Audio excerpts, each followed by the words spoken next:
Hello everyone, welcome to our current affair class. आज की हमारी जो करंट न्यूज़ रहेगी, चीन म्यांमार में नई व्यवस्था स्थापित करना चाहता है। भारत को जो रणनीति है वह बदलनी होगी, वरना उसे खेल से बाहर कर दिया जाएगा। जो चीन है वह म्यांमार में पैसे को इन्वेस्ट करके वहाँ पर जो है अपनी जो व्यवस्था है उसको स्थापित करना चाहता है, ताकि म्यांमार के रास्ते से होते हुए जो मलक्का संधि है वहाँ से होते हुए जो है वह हिंद महासागर में अपना जो है वो कब्जा करना चाहता है, ताकि जिससे कि वह भारत को जो है चारों तरफ से घेर सके। और जो है इसलिए भारत को जो अपनी रणनीति है उसको बदलना पड़ेगा, वरना जो चीन है वह भारत के चारों तरफ जो है इतना शक्तिशाली हो जाएगा कि भारत को जो है वो खेल से बाहर ही कर दिया जाएगा। यह न्यूज़ जो है वो चर्चा में क्यों है? चीन जो है म्यांमार में अपनी रणनीतिक जो स्थिति है उसको मजबूत करने के लिए जो है आवश्यक कदम उठा रहा है। जो चीन यह कदम उठा रहा है उनका उद्देश्य है कि जो क्षेत्रीय प्रभाव है उसको और अधिक बढ़ाया जाए और भारत की जो एक्ट ईस्ट की नीति है उसको चुनौती देना चीन का जो है एकमात्र लक्ष्य है। जो म्यांमार में सैन्य शासन है उसके साथ चीन की जो बढ़ती साझेदारी है और जो बेल्ट एंड रोड इनिशिएटिव है उसके तहत जो परियोजनाएं हैं, जैसे कि जो क्योकप बंदरगाह है और चीन म्यांमार का जो आर्थिक गलियारा है और सशस्त्र जो समूह हैं उनके साथ कथित तौर पर जो है दोहरा खेल खेला जा रहा है, भारत के लिए जो है यह एक चिंता का विषय बन चुका है। क्योंकि चीन के द्वारा जो है लगातार ऐसी कार्रवाइयाँ की जा रही हैं जिससे भारत को जो है बहुत ही समस्याओं का सामना करना पड़ सकता है, चाहे वह जो है रेल परियोजना को लेकर हो, चाहे बांध को लेकर। जो चीन की रणनीति है और भारत पर इसके क्या क्या प्रभाव हमें देखने को मिल सकते हैं, आर्थिक और जो सैन्य दखल है उसके बारे में देखें तो चीन म्यांमार में जो है बड़े पैमाने पर निवेश कर रहा है, जिससे कि जो म्यू से मंडाले क्योकप रेलवे है, तेल गैस पाइपलाइन है और जो क्योकप गहरे पानी का जो बंदरगाह है वह भी इसके अंतर्गत शामिल है। और चीन के द्वारा जो है ये परियोजनाएं जो हैं चीन को हिंद महासागर से जो है जो सीधी पहुंच है वह प्रदान करती हैं, जिससे कि ये जो चीन है वह मलक्का जो जल डमरू मध्य है, यानी कि जो मलक्का जल संधि है वहाँ पर जो चीन की निर्भरता है, मलक्का जो जल डमरू मध्य है उस पर जो निर्भरता है उसको कम कर सकता है, जो कि भारत की जो क्षेत्रीय कनेक्टिविटी है या फिर जो सुरक्षा है उसके लिए जो है डेंजर हो सकता है। जो खासकर मणिपुर या फिर जो मिजोरम जैसे संवेदनशील राज्य हैं उनके लिए अधिक खतरनाक जो है वो हो सकता है।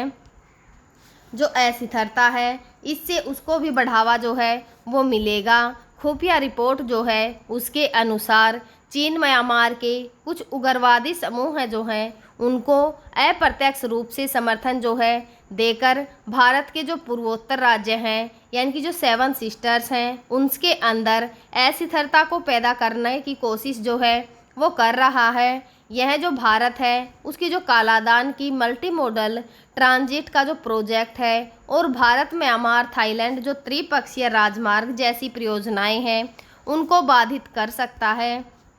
जो स्ट्रिंग ऑफ पल्स हैं जो नीति है चीन की स्ट्रिंग ऑफ पल्स रणनीति के तहत म्यांमार में उसका जो प्रभाव है भारत को भू राजनीतिक रूप से घेरने का हिस्से के रूप में जो है वो देखा जा सकता है। यह भारत की जो एक्ट ईस्ट की नीति है और जो क्षेत्रीय प्रभाव है उसको कमज़ोर करने की जो है कोशिश का एक हिस्सा है। जो भारत की रणनीति है उसमें बदलाव जो है वो ज़रूरी हैं, क्योंकि चीन के द्वारा जो है जो ये कोशिश की जा रही है जिससे कि भारत की जो रणनीति है वह बहुत ही कमज़ोर हो जाए, तो भारत को भी जो है अपनी जो रणनीतियां हैं उसमें बदलाव करने की ज़रूरत है। जैसे कि जो कनेक्टिविटी की परियोजनाएं हैं उनको तेज़ करना, भारत की जो Kaladan multi modal transit project है और भारत म्यांमार थाईलैंड जो त्रिपक्षीय राजमार्ग है उसको जल्द से जल्द जो है वो भारत को पूरा करने पर जो है अपना ध्यान केंद्रित करना चाहिए। म्यांमार में जो अस्थिरता है उसके बावजूद भी भारत जो है वैकल्पिक मार्ग जैसे कि जो मिजोरम के जोखावधार टैडिम सड़क परियोजना है उसको बढ़ावा दे रहा है, जिसमें कि जापान और जो एशियन डेवलपमेंट बैंक है उनकी मदद जो है वो ली जा सकती है। जो लोकतांत्रिक ताकत हैं उनके साथ संवाद जो है भारत को करना चाहिए। भारत को म्यांमार का जो लोकतंत्र समर्थन समूह है और जातीय संगठनों के साथ संवाद जो है उसको बढ़ाना चाहिए, क्योंकि जो सैन्य शासन है उस पर चीन की निर्भरता को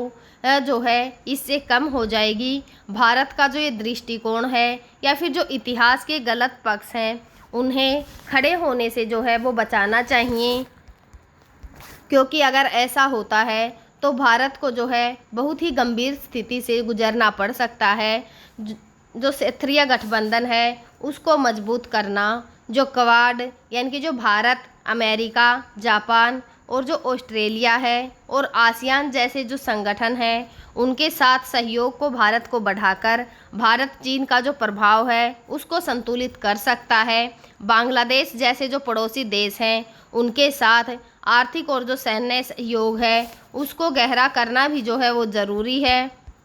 जो सीमा सुरक्षा है और जो खुफिया निगरानी है उनको लेकर भारत को म्यांमार के साथ अपनी जो 1643 किलोमीटर की ये जो लंबी सीमा है उस पर निगरानी को बढ़ाना चाहिए, ताकि विशेष रूप से जो मणिपुर है या फिर जो मिजोरम है जहां उग्रवादी गतिविधियां और जो नशीले पदार्थ की तस्करी बढ़ रही है, म्यांमार की सेना को जो है प्रशिक्षण और जो सैन्य सहायता है वह भी प्रदान करना जो ये दिशा है इसमें एक इम्पोर्टेंट कदम के रूप में जो है वो देखा जा सकता है। आर्थिक निवेश को बढ़ाना, चीन जो है $2 अरब का जो व्यापार है उसकी तुलना में भारत का म्यांमार के साथ जो है केवल $1 अरब है। भारत को जो म्यांमार में तेल है, गैस और जो बुनियादी ढांचे जैसे क्षेत्र हैं उनमें अपने निवेश को और अधिक बढ़ाना चाहिए, ताकि जो आर्थिक प्रभाव है वह भी जो है बढ़ सके। हम जो है आगे भी आप सभी के साथ जो है इसी प्रकार की जो करंट की इम्पोर्टेंट न्यूज़ होंगी जो कि हमारे एग्ज़ाम के पॉइंट ऑफ व्यू से भी बहुत ही ज़रूरी होंगी, आप सभी के साथ शेयर करते रहेंगे। तब तक आप पढ़ते रहिए, खुश रहिए। Thank you.